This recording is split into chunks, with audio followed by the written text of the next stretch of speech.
भिवंडीमधून भिवंडी शहरात अनेक केंद्रांवर गोंधळ झाल्याचं पाहायला मिळतंय। बॅलेट मशीन उलट्या क्रमानं लावल्यानं मतदारांमध्ये हा गोंधळ निर्माण झालाय। अपक्ष उमेदवार निलेश सांबरे यांनी बूथवर भेट देखील दिल्याची आता मोठी अपडेट समोर येतेय। भिवंडी शहरातील अनेक मतदान बूथवर कमालीचा घोळ पाहायला मिळतोय। मतदान केंद्रावर बॅलेट मशीन्स उलट्या क्रमानं लावण्यात आल्याचं अनेक मतदारांच्या निदर्शनास आलंय। भिवंडीमध्ये अनेक बूथवर या मशीन्स नेमक्या उलट्या क्रमानं लावल्याची तक्रार अनेक मतदात्यांनी केल्याचा प्रकार आता समोर येतोय। स्वतः निलेश सांबरे यांनी बूथवर जाऊन भेट देखील दिली आहे। जाणीवपूर्वक माहिती आहे का, भिवंडी लोकसभा क्षेत्रामध्ये जवळजवळ 40-40% प्रजा ही अज्ञानी आहे।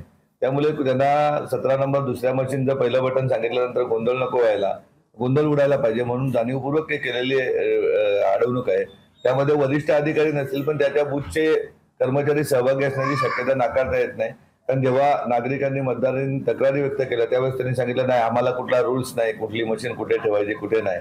परंतु आम्ही जाधव साहेबांशी बोलून निवडणूक अधिकाऱ्यांची त्यांनी तात्काळ प्रशासनाला तशा प्रकारच्या सूचना दिलेल्या आहेत। तरी अनेक ठिकाणून आतापर्यंत तक्रारी येत आहेत का मुद्दामहून 17 नंबर पहिला लावलाय आणि 1 नंबर दुसऱ्या मशीनला लावलेले। पण उमेदवाराला माहिती आहे समोर ते भारतीय जनता पार्टीला का त्याची स्पर्धा माझ्याशी आहे आणि अशा वेळेस आपली मतं खाण्यासाठी केविलवाना प्रयत्न करतात।